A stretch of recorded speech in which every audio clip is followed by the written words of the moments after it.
안녕하십니까. 비판과 대안TV의 혼눈 겸눈을 담당하는 강성주입니다. 안녕하십니까. 요즘 우리나라는 나라 안팎으로 여러 가지 문제가 중첩되고 있습니다. 그런 가운데 장관 지명자를 둘러싼 의혹 제기 때문에 나라가 아주 시끄럽고 사람들이 헷갈려하고 있습니다. 사실은 며칠 전에 이 문제를 우리가 다뤘으면 했는데 어느 한 후보자를 둘러싼 의혹이 계속 제기되고 있어서 며칠 더 기다려보자고 해서 오늘 이 문제를 다루게 됐습니다. 이 자리는 저와 함께 서성교 건국대학교 초빙 교수께서 같이 말씀을 나누겠습니다. 안녕하세요. 안녕하세요. 네. 서 교수님, 네. 지금 이렇게 의혹에 초점이 되고 있는 인물은 전 청와대 민정수석, 예. 말하자면은 조국 법무부 장관 후보자에 대한 의혹이 지금 계속되고 있습니다. 하도 많아서 정리하기가 쉽지 않을 텐데 서 교수님 한번 정리를 간단하게 해주실래요? 네. 조국 법무부 장관 후보자 관련된 직접적 관련된 의혹도 많고 또 부인과 아들 하나 딸 하나가 있는데 아들과 관련된 것, 딸과 관련된 것, 또 동생과 관련된 것, 동생이 이혼한 전재수 씨 관련된 여러 가지 의혹이 많기 때문에 제가 언론에 많이 나왔지만 간단하게 말씀드리면 예. 본인과 관련된 의혹은 첫 번째 법무부 장관으로서의 국가론과 관련된 과거 남한 사회주의 노동자 동맹 사건 관련돼서 본인이 처벌까지 받았는데 나중에는 물론 사면받았습니다. 그런데 이 부분에 대해서 명백한 전향한 의사가 있었는지 없었는지 여부, 네. 그 다음에 또 위장 전입, 또 사모펀드에 74억을 투자하기로 약정하고 10억 5천만 원을 투자를 했는데 왜 약속을 안 지키고 일부밖에 투자를 하지 않았는지 그 의혹, 그 다음에 부인과 관련돼서는 부동산 위장 매매 의혹이 크게 일고 있습니다. 그 다음에 딸과 관련된 의혹이 가장 큰 의혹이 굉장히 커지고 있는데요. 예. 논문 작성 의혹이 한 2건, 그 다음에 장학금 황제 수령이 한 여러 건이 지금 나오고 있습니다. 그 다음에 입시 관련돼서도 중학교에서 고등학교 갈 때, 또 고등학교에서 대학교 갈 때, 또 대학원을 2군데를 다녔는데 대학원 갈 때, 또 대학원에서 옮겨갈 때, 그 과정 속에서 성명치 않는 약간의 편법으로 진학한 것 아니냐, 입시 관련된 문제가 있습니다. 또 네. 아들은 지금 국내 대학원 다니고 있는데 이중 국적 문제와 경력 연기 문제 제기되고 있습니다. 그 다음에 동생과 관련된 문제는 이제 주로 재산과 관련된 문제가 많이 제기되고 있는데요.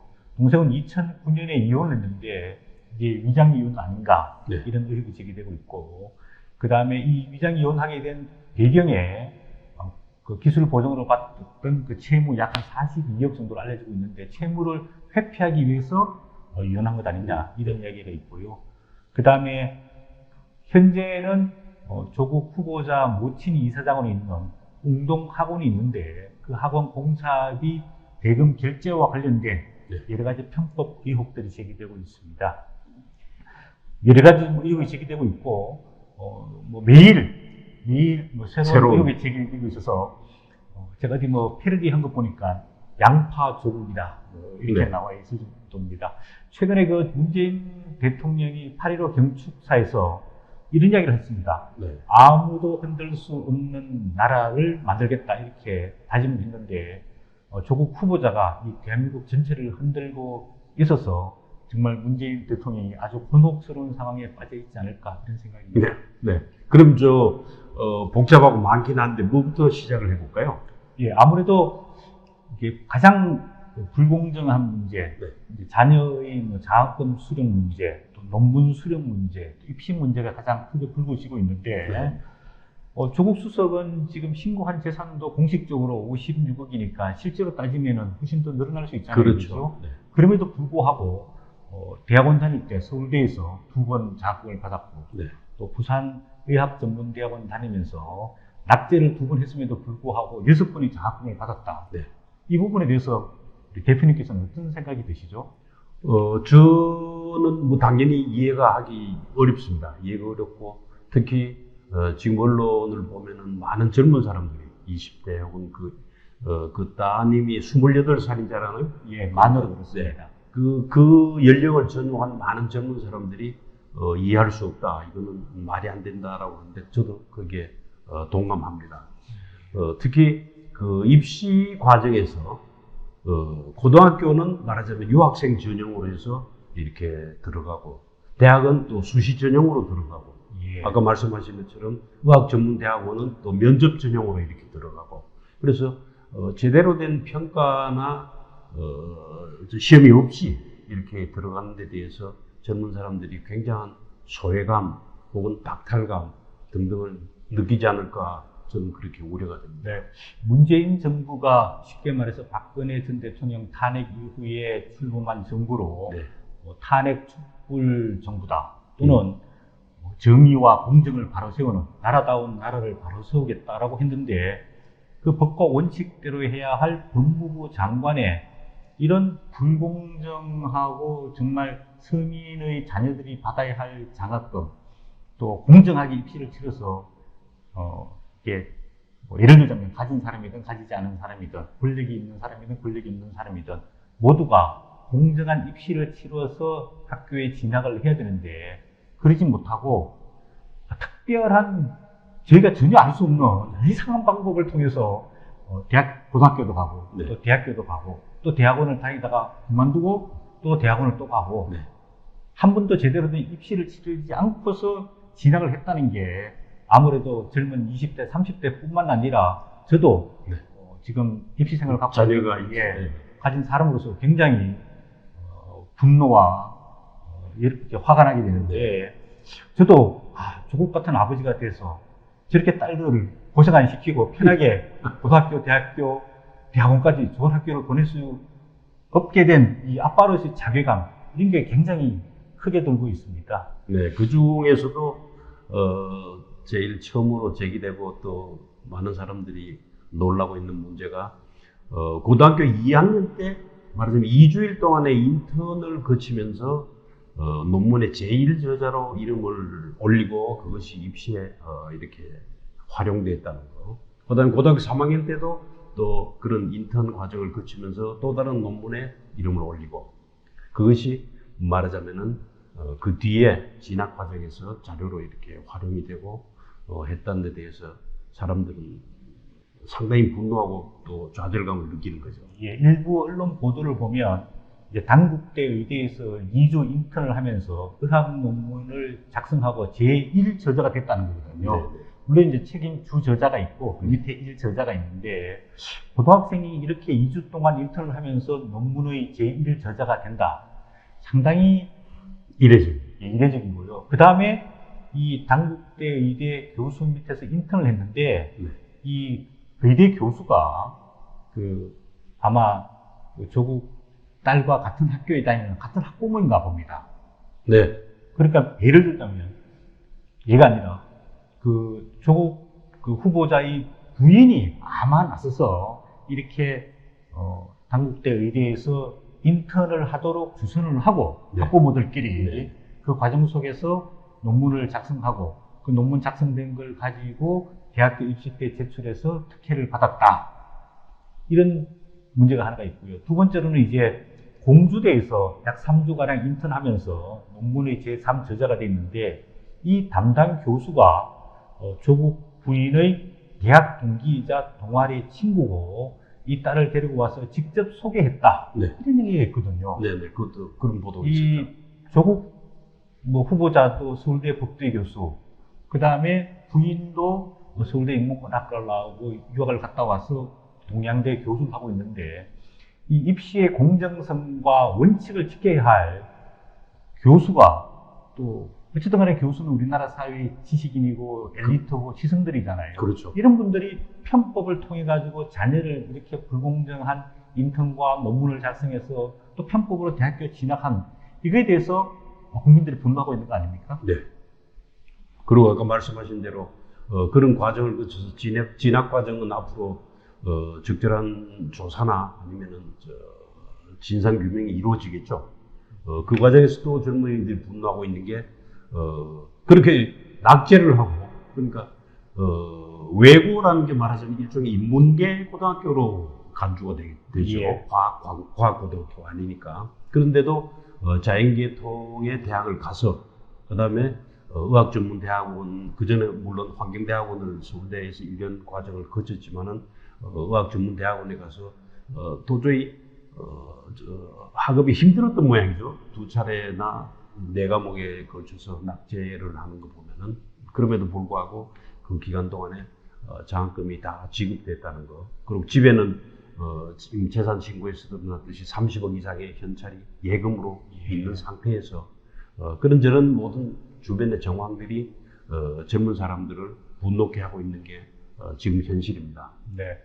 뭐 저는 대학교 졸업한 지가 상당히 오래됐기 때문에 지금 뭐 장학금을 어떻게 지급하는지는 모르겠는데 그 조국 후보자의 딸이 부산대 의학전문대학교 3년 동안 6학기 동안 학기마다 200만 원씩 1,200만 원의 장학금을 받았다는 거 아니에요? 네.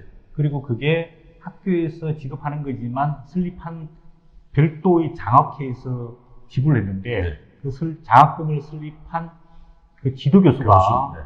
최근에 부산의 의료원장이라는 공직을 맡아서 갔다.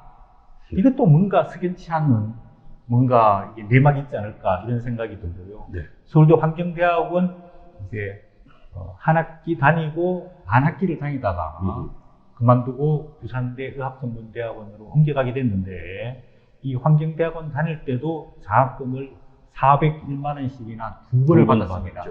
문제의 소지가 되는 것은 2학기 때 본인 학교를 다니다가 그만두고 이제 다른 학교로 옮겨가게 됐지 않습니까? 그러면 그 받았던 장학금을 반납을 해야 되는 거 아닙니까?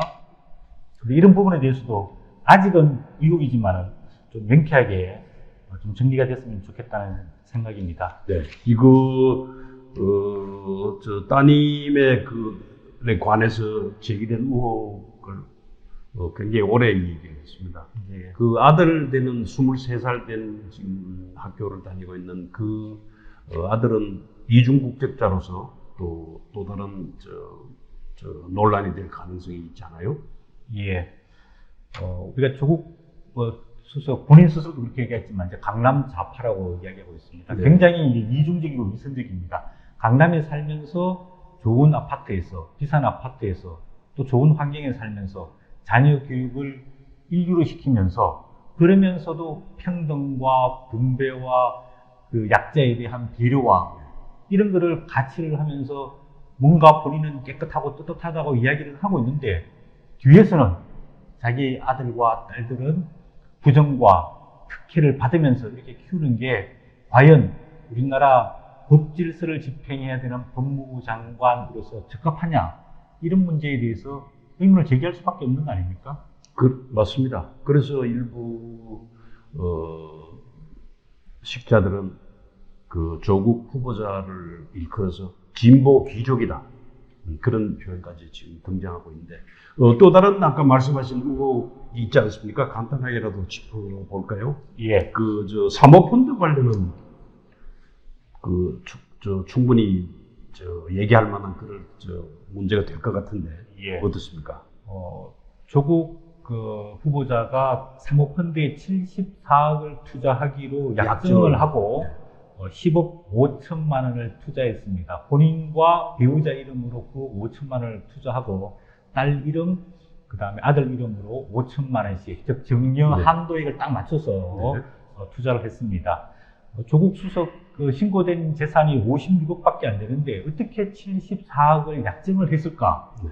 뭔가 약정한 배경에 대해서 의혹이 있을 수밖에 없고 조국 수석의 해명을 들어보면 펀드의 성격과 투자처를 몰랐다라고 이야기하고 있는데 결국은 이 펀드를 운영하는 사람이 오촌 조카다라고 언론에서 밝혀지고 있거든요. 그런 의혹이 제기되고 있죠. 그렇게 하다가 보니까 이제는 말을 바꿔서 모든 법을 지키면서 불법 탈법한 것은 없다. 네. 적법한 절차를 펼쳤다.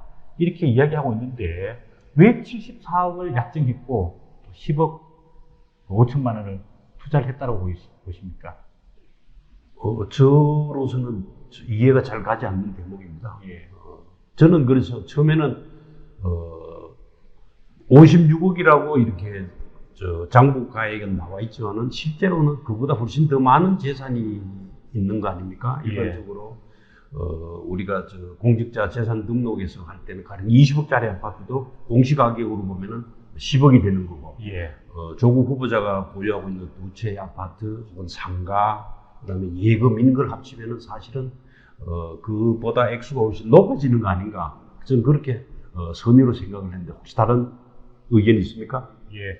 또 이게 네. 어떤 방식으로 하는지, 약정이 어떻게 되어 있는지 네. 나중에 인사청문회 때 아마 좀 지켜봐야 할 것 같습니다. 네. 그리고 이거는 이제 조국 후보자 본인의 문제는 아니지만 직간접적으로 아마 연결되어 있는데 동생이 위장 이혼을 하고 또 그 웅동학원이 1996년에 이제 새로운 학교를 짓기 위해서 공사를 했는데 네. 당시 이사장이 조국의 부친이고 그리고 건설업체 사장이 또 조국 부친이고 또 그거를 하청받아서 일을 한 건설업체가 조국 후보자의 동생입니다. 네.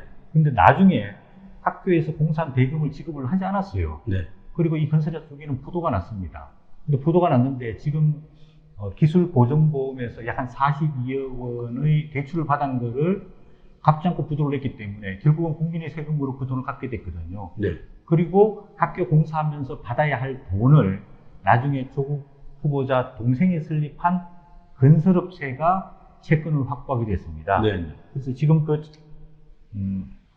소위 말하는 국고에서 갚아야 할 42억은 갚지 않고 네. 그렇죠. 동생이 책임이 면제되고. 면제되고 그 다음에 그 채권을 확보하게 돼서 약 한 100억 원 정도의 공사비 채권을 조국 후보자 동생과 그러니까 전 재수 씨가 갖고 있는데 어제 그 동생분이 본인이 약 한 80억 정도 되는 채권은 이 국고에 반납된 기술보증보험을 갚기 위해서 내놓겠다라고 이야기했는데 네.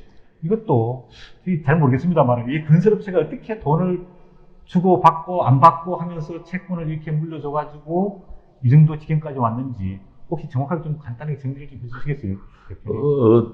저도 이 부분이 굉장히 어려워서 여러 차례 읽어보고 또 주변에 전화를 해서 물어보고 그랬는데 쉽게 말하면은 그 전재수 씨 혹은 현재 남동생 이 두 분이 각각 자기의 입장을 밝혔지 않습니까? 예. 뭐 이런 뭐 호소문이든 뭐든 이런 식으로 했는데 가령 20일 날 나온 그 후보자의 동생이 한 얘기 중에 이해가 안 되는 부분은 말하자면은 그 회사는 그리고 그 채권은 이혼한 전처가 갖고 있는데 자기가 무슨 권리로 그걸 가지고 빚을 갚고 나머지는 뭐 포기를 하겠다고 그렇게 하면서 저는 우선 의문이 들었고요.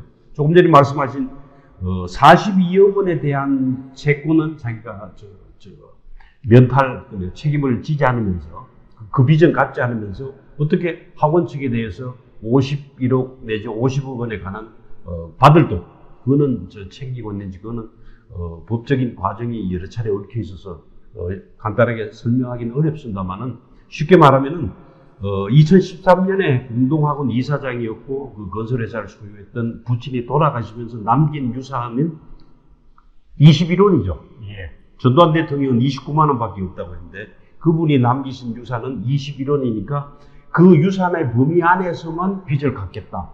그러니까 아무리 100억이든 50억이든 빚이 있어도 그 이상은 갚을 수가 없도록 하는 게 말하자면 42억 원이라는 빚을 면탈하게 되는 이제 그런 게 되는 거고 쉽게 설명하면은 예. 나머지는 그러면은 그렇지만은 그럼에도 불구하고 그 동생은 아까 고려 시티 개발이라는 건설회사를 운영을 하면서 공동학원에 건축공사를 했기 때문에 예. 그때 받아야 될 돈이 있다 이거예요. 예. 그래서 그것이 그 뒤에 2006년에 새로 설립한 건설회사가 그 돈 그걸로 말하자면 인계가 되면서 예. 그 새로 생긴 건설회사가 공동학원을 상대로 공사 대금 청구 소송을 낸 거죠. 예. 그래서 근데 운동학원은 이러한 터무니없는 소송이 들어왔는데도 전혀 응하지 않았습니다. 그래서 무변론, 변론하지 않으면서 아무런 할 말이 없다. 그래서 자동으로 승소하게 돼서 그 채권을 확보하게 된 거죠. 쉽게 설명하면.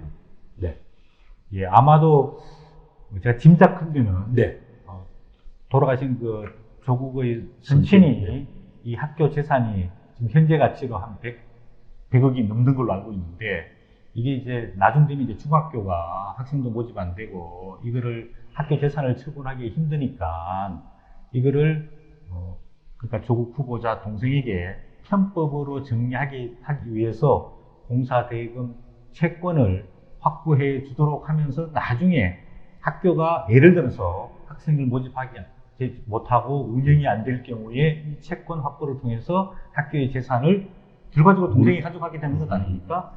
그런 식으로 조금 생각을 했지 않을까 싶은 생각이 듭니다. 그거는 청문회가 열린다면 충분히 밝혀지지 않겠습니까? 예. 네. 사실은 이거 말고도 아까 처음에 말씀하신 대로 뭐 논문의 어떤 본인의 논문 표절 문제 혹은 산호맹 관련해서 유죄 판결을 받는 데 대한 지금의 입장 뭐 이런저런 것들이 예, 위장 전입 문제도 또 있죠. 그렇습니다. 예. 뭐 등등했는데 사실은 예전에는 기억하시죠? 김대중 정부 초기에 그 장상 총리 지명자 혹은 장대환 지명자라든지 이런 분들은 사실은 여기에 비하면 아주 사소한 의혹입니다.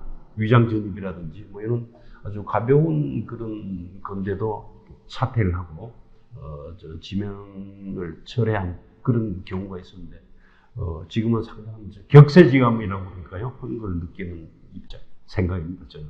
예.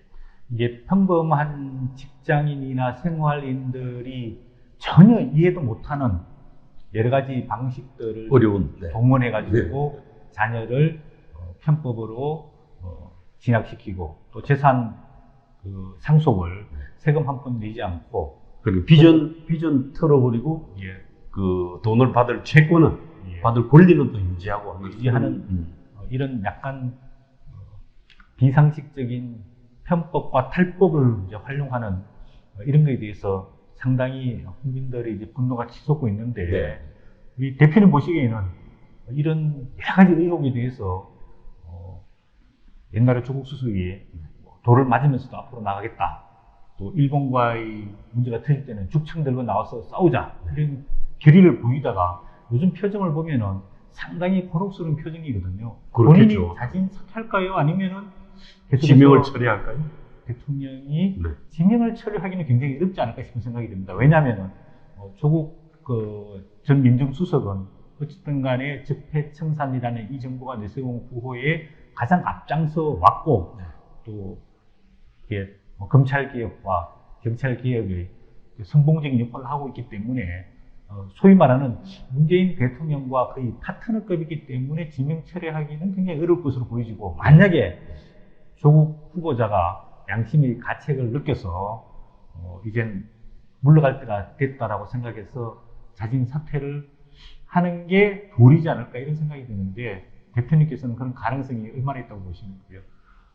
저는 가능성이 그리 높지 않다고 봅니다. 예. 전 어떻게 정치적인 함의가 있고 어떤 정치적인 의미가 그건 잘 모르겠습니다만은 지금까지 해온 그 조국 후보자의 어떤 그 발언 혹은 SNS에 그런 내용 아니면 언론에 기고한 그런 글 같은 데서 보면은 본인은 그 이런저런 제기되는 의혹에 대해서 국민들이 정서상 약간의 괴리는 있지만은 적법하다 이런 확신에 차 있는 것 같은 그런 느낌을 받아서 본인이 자진 사퇴를 하지는 않지 않을까 그렇게 생각을 합니다. 그거는 그리고 21일 날 아침에는 가령 지금 되고 있는 경북대학교 법학전문대학원의 그 심평 교수가 쓴 페이스북에 글이 올라왔는데 조국 씨 이제는 내려와야 합니다. 이런 제목의 글이 있었습니다. 혹시 네. 보셨어요? 저도 읽어봤습니다. 네. 거기에서 나온 말이 말하자면 전형적인 진보 귀족으로서 살아왔는데 앞으로는 그만두고 내려와서 자숙의 시간을 갖고 다시 조국 대한민국을 위해서 봉사할 수 있는 기회를 찾는 게 맞지 않나 이런 글이 있는데 어떻게 생각하세요? 네, 저도 동감입니다. 왜냐하면 우리 사회가 굉장히 어렵게 된 가장 큰 근본적인 원인에는 네. 엘리트와 지성인들이 제대로 역할을 못했다고 생각을 합니다. 조국 후보자도 우리나라에서 제일 유수한 서울대 법대 교수를 했고 네. 또 부인도 대학 교수를 하면서 강남에 살면서 네. 또 쉽게 말해서 돈도 가지고 또 권력도 가지고 또 명예도 가지면 그러면서도 뒤로는 부정과 부패와 불법과 편법과 탈법을 일삼기 때문에 이 나라가 도덕성이 추락하고 정신세계가 무너지는 것 아니냐. 그런 측면에서 네. 저는 조국 후보자가 스스로 자신 사퇴하는 게 일단은 맞다고 생각합니다. 옛날에 이런 말이 있습니다. 선비의 진퇴는 도리에 맞게끔 해야 된다. 네. 벼슬은 자기 분수에 맞게 지켜 행해야 된다. 너무 조국 수석이, 전 민정수석이 너무 자리에 대한 욕심보다는 우리 사회를 한번 맑게 투명하게 정화하는 네. 그런 계기를 만들어주면서 본인이 사퇴하는 게 본인을 위해서나 또 가족을 위해서나 우리 사회를 위해서 바람직스럽지 않을까 그렇게 생각이 듭니다. 네. 저도 그런 게 왔으면 본인이 그런 결단을 내리면 얼마나 좋을까라는 생각은 저도 동감입니다. 서 교수님, 지금 우리 조국 후보자에 대한 이런저런 걸 충분히 얘기를 한 것 같은데 새로운 의혹이 또 나오면은 이런 기회를 또 갖도록 하는 게 어떻습니까? 예, 좋습니다. 제가 오늘 아침 지하철을 타고 오면서 본 시입니다. 상당히 이름난 시인인 황금찬 씨가 쓴 꽃의 말이라고 하는 그런 짧은 시를 봤습니다. 예. 제가 한번 읽어드리겠습니다. 사람아, 입이 꽃처럼 고와라. 그래야 말도 꽃처럼 하리라. 사람아. 아주 짧은 5줄로 된 짧은 시입니다만 오늘 아침에 제 가슴을 울리는 그런 시여서 제가 옮겨서 읊어봤습니다. 예. 서 교수님 마무리하시죠. 우리가 보통 그 옛날 어른들이 진실, 진정성 이런 이야기를 많이 했는데 사람의 진실성과 진정성은 언행 일치에서 나온다고 생각합니다. 네. 말한 대로 행동을 해야지 그 사람의 진실성을 우리가 받아들일 수 있습니다. 말 다르고 행동 다르면 그 사람을 믿을 수 없지 않습니까? 그렇죠. 그런 측면에서 우리 사회가 조국 후보자 이 지명을 계기로 해서 좀 더 정직하고 진실하고 진정성 있는 그런 사회로 갔으면 좋겠다는 생각입니다. 네. 지금까지 조국 후보자를 둘러싼 의혹 제기와 여기에 따른 앞으로의 전망 서정교 교수와 함께 살펴봤습니다. 제가 진행하고 있는 혼눈, 겸눈 사실은 정확하지 않을 수도 있습니다. 더욱 더 살펴서 앞으로 더 좋은 혼눈, 겸눈을 진행하도록 하겠습니다. 감사합니다.